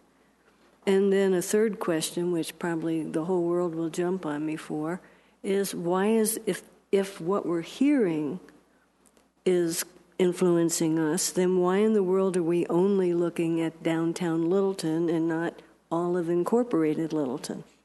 I mean, those are just issues. I have some thoughts on each, but I just maybe would like to hear some response from other folks. Want to finish your thoughts? So my thought would be that we add the e-cigarettes to our current ordinance, that we get the police to actually enforce it, maybe not with a sledgehammer, but enforce it, and see what happens when we do that. Because if we enforce it with the 15-foot entry barrier, we probably eliminate smoking entirely. And I guess I'll make an observation. Since this first came up, I've taken the opportunity to eat downtown more frequently. That's a nice excuse to get to go out. So I could observe how many people are walking around with cigarettes. I haven't seen a single person, and I've been down for lunch, I've been down for late lunch, I've been down for early dinner, I've been down for late dinner, have not seen a single person on Main Street smoking. Okay. Council, other thoughts? Councilmember Beckman? Yeah, I was going to wait till after the second, but I do have some issues. First of all, I have firsthand knowledge of the damage of smoking does to otherwise healthy people. So from the get-go, I'm no fan of smoking, and I see it as a tremendous health hazard. But I'm not a fan of poorly constructed laws or unnecessary new laws if the old ones aren't being appropriately applied. And that's what I want to talk about a little bit. We, as Councilmember Cole mentioned, we have a couple pieces of this puzzle in here. One is regarding what is not currently in the ordinance is the vapor pen issue, and we include it in this change, and we describe it as in the whereases, and I think it's defined in the ordinance, and we include it then. And I have no problem whatsoever including vapor pens in our smoking ordinance. That's step one. So that's an issue that we're not addressing that needs to be addressed. I think from an enforcement point of view, we might want to look at ones that have an odor to them rather than maybe not. You know, there's some devil in the details. But right now, an individual business can keep a vapor pen out of their business if they choose to do so. Schools can come up with policies to keep vapor pens out of schools. You know, it's not all us. There's a community out here. But as regards to outlawing smoking in the public places, which then does come to us, you know, before passing another law, let's work with the one we have before we declare it's not working. A tremendous amount of effort's been made into this issue in the last few weeks, several weeks, almost several months now. And what the issue was is people didn't know there was a law, they didn't care about the law, or they knew it wasn't being enforced. Well, and then we're going to deal with those issues with a new law. Why don't we deal with them with the old one? See where it goes. We don't need to pass another law to fix a previous law when we didn't enforce it. It just is going to suffer the same fate. We've already said in public hearing here tonight, the city wouldn't enforce the new law with any difference or any different way than we did the old law.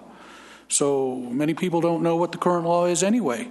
And I would question the survey that was done that said, should the city have an ordinance about smoking in downtown? What if it had said there currently is an ordinance for smoking downtown, outlawing that? Would the same number of votes been done? Because we have a law. We have a law. Even though the current law has been on the state, it's been statewide for many years, we apparently have people that don't know it, don't care, or are not concerned. It's certainly a question of whether police enforcement of smoking laws is a good idea. I don't think it's a good idea, but I don't know that we're getting past a problem here.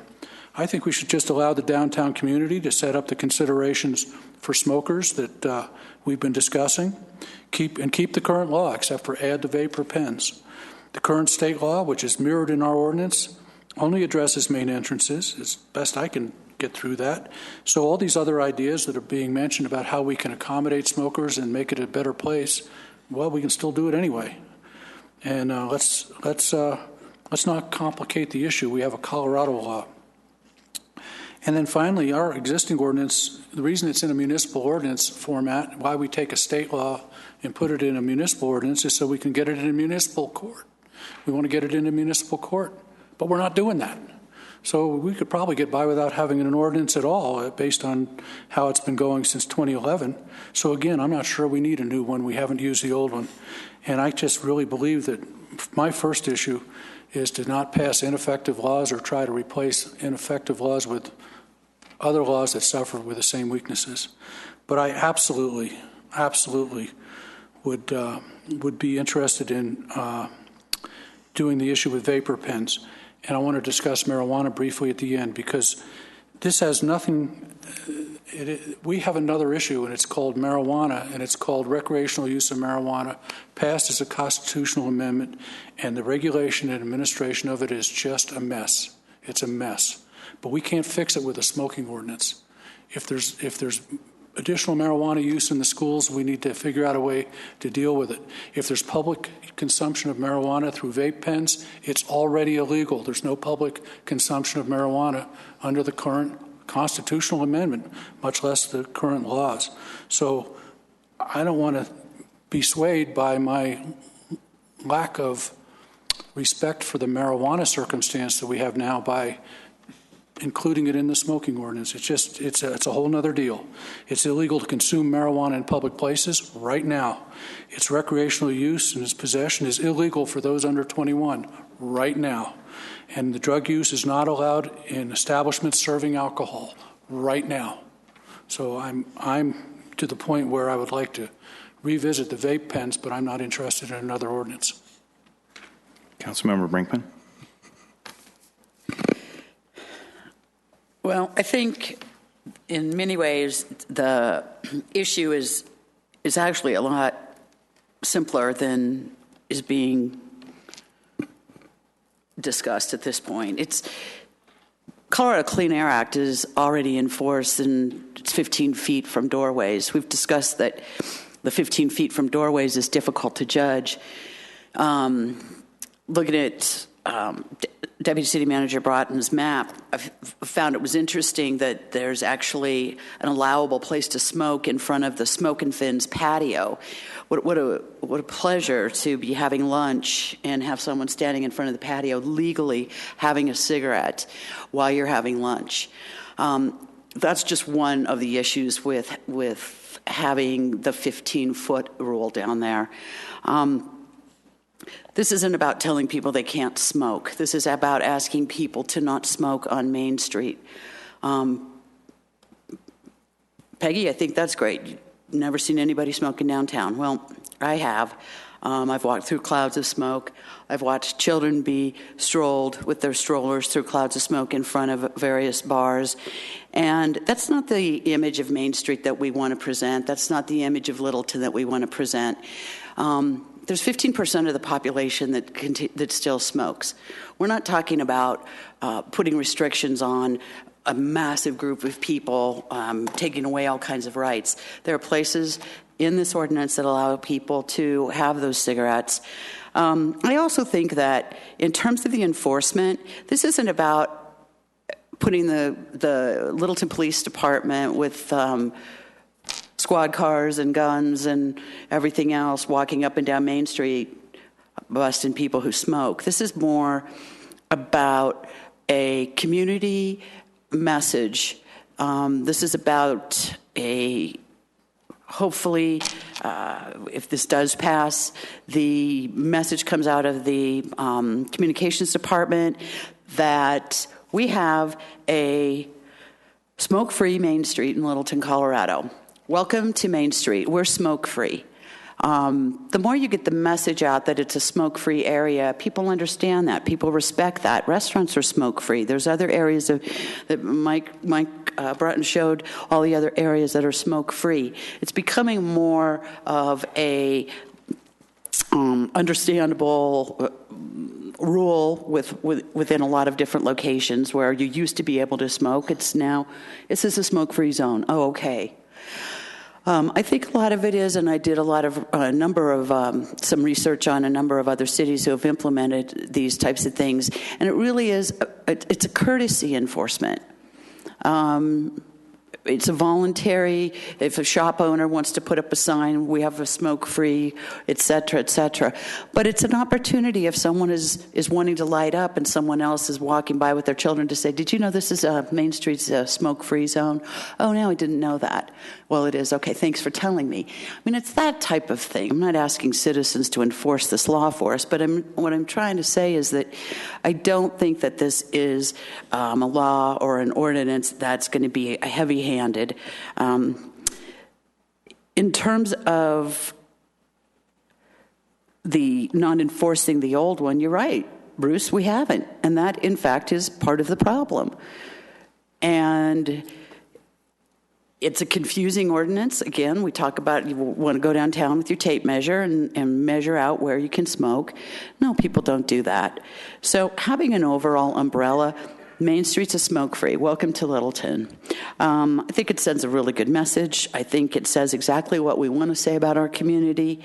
The vaping, I say we do whatever we need to do to continue to eliminate that in the community, in the public spaces, for all the reasons that we heard here this evening and others. And I don't think we're trying to fix any of the drug problems with this. This isn't about trying to fix the marijuana issue or any other drug issue. This is simply about creating a smoke-free environment in a quaint and popular downtown that is attracting more and more young families and becoming a more and more vibrant place. And I just don't see a place for smokers on the sidewalks at this point. Thank you. Councilmember Brinkman, care to make a motion? Oh, yes. I move to approve the ordinance amending Chapter 10 of Title 6 of the City Code pertaining to electronic smoking devices and smoking prohibitions in the downtown area. Second. Okay. Councilmember Stallman? I was just going to, two things real quick. First of all, I wanted to compliment Deputy City Manager Broughton. I thought it was a good presentation. Thought you guys did a nice job taking what we asked for, going out, working it, coming back and crisply presenting the core issues. So well done on that. I thought Councilmember Beckman made absolutely some fair points about some of this, but I tend to agree. I think the main point of this, the health issues are well understood. The enforcement issues, I think, are pretty clearly understood. I think this is, at its heart, a marketing issue, and given the amount of effort we put into marketing the city and doing everything we're trying to do to promote the downtown area, that the overriding issue for me is what message do we want to convey about downtown versus what are we going to cite, are we not going to cite, are we going to differentiate between cigarettes and e-cig and so forth and so on. So I'm going to support this. Councilmember Hopping? Yeah, I would also like to compliment Mike, you and your people. I have my door knocked on. I'm in an office over Main Street. I think I'm the only one who has offices or windows that actually open onto Main Street, and I've had to close those because people are smoking on my windows. So it does happen, and the only way you can prove that is to walk down the sidewalk and see the butts in the gutter. We have also had outreach with the merchants. There was additional outreach there. So that's been well done. The testimony on vaping is very strong, I think. Vaping, it's interesting reading about it, and I really applaud people who have been smokers, habituated to it, and use vaping as a way to get off it. I think that's commendable. But you can't control it, and it is a problem in the schools, and I think we need to include that. The health benefits and risk are well documented on smoking, and with 17.8% of our population, according to Dr. Google, smoking in the country. If you talk about taking away people's rights, as was mentioned earlier, what about the 80% of the people who don't smoke and want a smoke-free environment? Rights are everybody's rights, and the majority of the people are the ones that carry the day. We're in a place here called America, so 17% does not carry the day. So I think the enforcement is self-enforcing. As far as overly obstructive laws, what we have now is one that is impossible to tell where you can smoke. Mike had to go to considerable effort, and it takes away the dancing effort. There are hundreds of cities in this country that have no smoking ordinances. Littleton will move forward as a progressive city that encourages good business.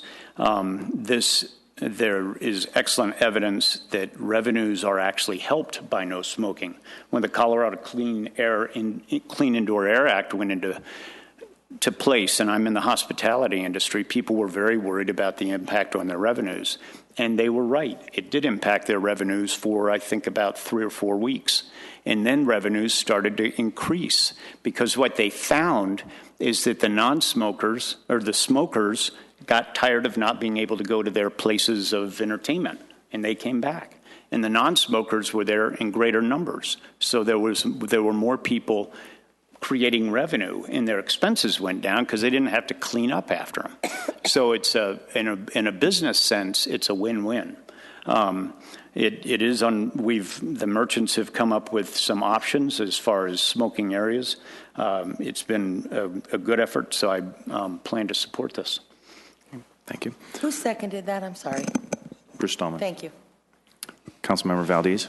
Yeah, I'm not a smoker, but I've certainly been affected by it as far as losing loved ones because of smoking. And I think as far as smoking downtown, I'm downtown quite a bit too. Not as often as you, that's for sure, with your office down there. But there's a couple of places where occasionally in front of the former Jose's where you'll see people smoking, and I think with the new restaurant there, that'll solve that issue right there. Even during Western Welcome Week while I'm down there, I'm not walking through clouds of smoke at any time when I've been down there. And I go down there often. I think as far as kids, doing the vapor pipes, cigarettes, it's just plain illegal right now, and that's what needs to be worked on. And as far as is the revenue, I think our revenue downtown is increasing now and has been increasing for some time for many reasons. So I don't know if this would have a positive or negative effect on it one way or whatever we do tonight, but as far as the city information, we can be doing that now. We don't need to pass this ordinance for the city to be encouraging a healthy citizens out there. And as far as rude behavior or unthoughtful behavior of people smoking on the sidewalks, this legislation is not going to stop that from happening. I don't like the idea of adding more regulations that we're not going to enforce. If we were going to put out more information, I'm all for the city working to put out healthy stuff we have next door, all those kind of things to put out more information. So I'm not in support of this ordinance. Okay, last comment on this. One is do you want to comment, City Manager? If I may, before you do, Mayor. So I want to echo a little bit of what Councilmember Brinkman said. I think it's a statement, and we've talked about this a little bit in the past, this is really a statement of what we value as a community and what our expectations are around the environment of the downtown. With the changes that Deputy City Manager Mike Broughton worked out with the merchants, they are in support of this ordinance now, so they're the ones directly affected. From an enforcement standpoint, and I think Councilman Beckman's well aware of this with his experience, this is virtually unenforceable from this standpoint of by the time the call comes in and we're down there, I put my cigarette out, I'm probably gone, I'm eating my burger again, I'm drinking my beer, whatever, or I just put my cigarette out before the officer can get out of their car. It's a statement. It's a statement about what we as a community value. It's a statement about what our expectations are in the downtown, and we're virtually there. And I think what we're doing is trying to clean up those little minor nuances that at the end of the day, probably 99.9% of the people aren't aware of, but we are aware of it. And so this just says, as has been stated, there's no smoking in our downtown area. Welcome to Littleton, smoke-free, however you want to say it. And so I think that is, as Councilmember Hopping said, the shift of the culture in the nation as we move in this direction. There are very few places where you can still smoke in a general public area throughout, relatively speaking, throughout the country. And so we're moving in that direction. I would be more concerned if the merchants were, down here in droves saying this is going to put us out of business, this is it. But we've got our president of the Downtown Merchants Association here, and they chose not to speak tonight, but we have worked out and addressed their issues, which was the patio. So from a staff standpoint, we think this is a good ordinance. It does clean it up. We certainly support the vapor and e-cigarettes that you guys are discussing, but we don't see that, we wouldn't see that addition of this ordinance being additional undue burden. It's just cleaning up what is right now some uncertainty around it. And if there's a desire to have more general patrol, we can certainly do that as part of this piece. But I think the communication and the outreach to the businesses, and they themselves can, as Councilmember Valdez stated around a new restaurant, they may choose to say no smoking as part of their piece. We saw that at DJ's. After the first conversation, DJ's put up no smoking signs in their patio in front of their business. So the awareness and education can certainly be part of this. Thanks. Okay. I somewhat struggled with some of the same concerns that Councilmember Beckman mentioned, but I do look at how much money we spend around parks and open spaces, and we talk about healthy living in the community. And I know folks always like my personal stories, but I was downtown Melbourne this last week, and while I was actually thinking about this, and there on the sidewalk was a big sign that said, "Proudly Smoke-Free." And it's in the middle of their downtown commercial retail area where they have, and there must have been tens of thousands of people that were walking down the street, all basically self-enforcing, because I actually saw someone ask someone to put out a cigarette. So it was interesting on that, and what it does is it meshes with some of the community image that I believe we're trying to have here in Littleton. I appreciate the outreach and the additional discussions with the merchants downtown, and think we have something that we can be proud of, and possibly even take that next step to market it. So. Again, it's not telling folks what to do on the individual lives. And my grandfather smoked a pack of filterless cigarettes. He still lived to be 85, but he smoked that pack every day. And I shared a bedroom with him for 15 years, and I had a tremendous amount of migraines and discovered it was actually due to allergies. So it's not always the odor that's there. Sometimes it's the presence. And so I would urge support for this motion. So with that being the last comment, Council ready to vote?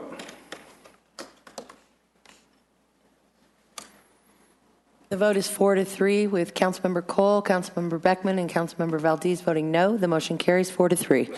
Okay, Council, thank you. And we move on to our second public comment. Is there any registration for this, City Clerk? Sorry, sir.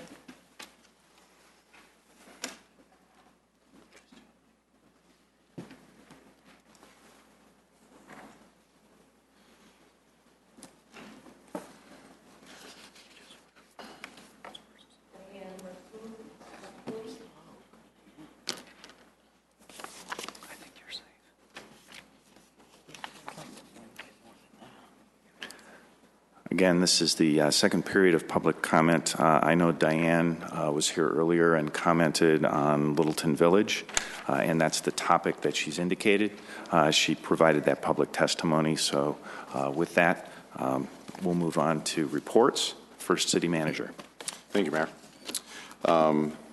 You all know that today is Election Days and the polls closed at 7 p.m. My thanks to the citizens who took the time to cast their ballots today and to the candidates who threw their hats into the ring for the opportunity to serve this great community. I'm going to get to a little more on that soon. I'd like to thank the current council for their support of the community's greatest asset, the city staff. Morale is at an all-time high. Staff has been excited with the internal changes, such as the one-stop shop, as well as the organizational changes occurring in community development and public works. We've got our community development director behind me, and she's been making some incredible changes within the department. So stay tuned for hearing more on that. And she obviously, as you guys are aware, oversees the one-stop shop as well. And to top it all off, negotiations with the police association went incredibly smoothly, and as I told you in an email, took all of about 5 minutes. So that really, I think, makes a statement about the level of morale that we've got within the organization right now. We've been recognized with more awards in 2015 than anyone on staff can recall for everything from being a safe community to a great place for families. I am beyond excited to announce that Littleton, hear me being beyond excited, to announce that Littleton has been named the #2 best small city in America by Wallet Hub. The Denver Business Journal said, quote, "There's a city in Metro Denver where housing costs are affordable, home ownership rates are high, cost of living is comfortable, education and healthcare are sound, and quality of life ranks high." And that place is Littleton, the second best small city in the U.S. according to a new Wallet Hub study. The honor is especially impressive considering the Washington, D.C. based financial analyst site ranked small cities across the country with populations between 25,000 and 100,000. To compile the rankings, Wallet Hub assigned the small city score across 22 metrics, including housing costs, cost of living, affordability, quality of life, education, and healthcare systems, unemployment rates, income growth, crime rates, average commute times, and even recreational activities nearby like museums and restaurants. This story was posted on the homepage of 9 News and has had more than 3,600 views as of the start of this meeting this evening. This is one more example of how the policy set by the council, the hard work of our great staff, and our engaged citizens and successful businesses have really made Littleton one of America's greatest cities. So thanks to all of you. I want to remind you of Veterans Day ceremony on Wednesday, November 11th at 11 a.m. at the World War II Memorial. Mayor Cernanek will be one of the featured speakers there. And finally, a note to our staff from Carla Langton on behalf of the Arapahoe Santa Shop. The city received many thanks last night at our meeting for your generous actions on behalf of the Santa Shop. Shirley Nixon, the co-chair, reminded us that the sorting site at Aspen Grove was the result of help from the city as well. We predict that we won't be able to serve as many families as we have in the past, but if that happens, it won't be from lack of support from you and the city. That's her quote. Each of the 8 Littleton Fire Rescue Stations is a drop-off site for toys, both new and gently used, as our Bemis Library and the Buck Center. The toy drive began yesterday and ends on November 30th, so please help out if you can. That's what I have this evening. So thanks to all of you, and thanks to the staff. Thank you, City Manager. Councilmember Cole? Yeah. Leaf recycling, the city's involvement was last Sunday, and we had, I think, about 130-some vehicles of leaves, lots of leaves. I mean, filling up cars inside in the passenger seat, the back seats, and vehicles being pulled behind. And the next one and last one is this coming Sunday. So get out and blow your leaves off the trees, because you're not going to get them to our recycle if they're still on the trees. But city staff indicated that probably they will move the dates next year a little bit later so that more of the leaves will have fallen, because we're seeing this trend in later warm weather discouraging the trees from dropping their leaves when we have this. What are the hours Sunday? 10 to 2. Yeah, probably interfere with some people's football watching. But it's a great, great event. Thank you. Councilmember Stallman. Well, I was tempted to bring back one last merchant plug of the week. Do it. Because, really, what are you going to do about it? but I will defer. So I don't really have a report. We can turn your mic off. There you go. I guess that's what you could do about it. Thanks very much.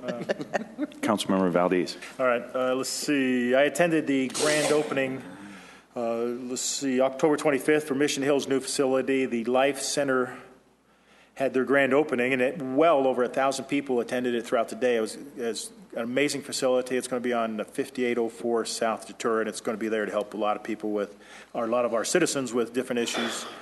They're going to employing about 25 employees, and then eventually it's going to have more, but they're also going to have dozens of volunteers. Also, last week I attended at Euclid Middle School, the play Kilroy was here, and I need to send an email or something to the superintendent because it was a very patriotic play, and it was wonderful to see kids that actually got into it, and we need to have more patriotism in our country, and that's it. Thank you. Thank you, Bruce. Councilmember Brinkman. Well, I didn't really have a report, but when Michael was talking about the permit center, I recently had to put a new roof on my house. And the roofer said, God, I had to charge you more for being in Littleton. I said, why? And he says, because this city is such a pain to get these roofing permits, on and on and on. And he just kept complaining about it. I said, well, obviously you haven't done a roof here in a while. I guarantee you that you'll be out of there in a half an hour with my permit. And he goes, all right, $50. I won. He came back a couple of days later, and he's like, well, actually, I probably shouldn't give you the $50 because it was 20 minutes, not 30. Yeah. So good job on that. That really does make it a lot easier, and it's, time is money for these guys, and it's definitely, I think, changing the image, changing the reputation, and it's a positive thing. So thank you for doing that. That's it. Thank you. Councilmember Hopping. No report. President Pro Tem Beckman. Yeah, I had the chance to go to N-Grain, a small business that is over in the area of Prince and Bellevue, over top of the restaurant area that is Jack and Grills, and they take over almost the whole upstairs there. What a wonderful business. They were nominated and determined to be one of the top 50 emerging companies in Colorado, and we were the community partner for them, City of Littleton, in that effort. And so I was able to help with the giving of the award. It's one of those companies you wouldn't know it was there. There's no real indication that it's there. Absolutely dynamic, thinking out of the box. It is totally an avant-garde experience. They have about moving on 50 employees, and every one of them is a forward-thinking young person who sees technological opportunities. And so, I was very impressed, but then I was also impressed when they said, look where we get to work, look where we get to be. They were all so enthusiastic about being in Littleton. Some of them talked about light rail, some of them talked about the bike trails, and some of them talked about just being where they were. So, this is what's making Littleton special and why it's moving to the top of people's charts. And Jerry was there also. Councilmember Valdez was there also. And I think we were both just tremendously impressed with what we saw. That's all I've got. Thank you. And just a couple of items. The number 2 ranking comes in a ranking of 1,268 cities across the United States, and so it's not just a few cities here in Colorado. It's across, and Councilmember Beckman and I will be able to carry that to NLC, and I'll proudly wear it, and I think he will too. Get T-shirts made. We're number 2. Yeah, get them to me before my 1 o'clock flight in the morning. So, and then with regard item 5B, just to make sure we've covered everything by the time we get to second reading on that. And that's the one item on that front. And then Kathy and I had an opportunity to travel to Australia for a wedding, and we drove along the southeast coast, and that happens to be where the Shire of Bega is, and I had a chance to visit with some of the folks there. Amazing experience, and if we don't have any other agenda items for next Tuesday's study session, We do. Okay. I was going to take it up with a slideshow on pictures that we took in Australia. The rest of the council can thank me now. Thank you. I'm out of town. Thank you. Okay. And Travel log. just wanted to... We can set you up at the library, though. Acknowledge all the folks that put themselves out there for elections this time around. I can commiserate in how the anxiety is there, and hope that everyone has a chance to have a great evening. And traveling around, it was kind of amazing to hear folks that actually know about the United States and know about Littleton that are 8,000 or so miles away from here. And so it was pretty good. So I have a question for you. So former Councilmember Taylor always brought us gifts when he traveled. I did not travel with the delegation. So Neither did he. So well, I mean, we're disappointed here. Okay. Your disappointment is noted. I'd actually also like to congratulate Councilmember Valdez on his dominating victory tonight. Well, I was just getting ready to check, see if there's a write-in campaign. Okay. Okay. And with that, we'll see everyone for a study session next week. So Thank you. Thank you all, and have a great evening. We're adjourned.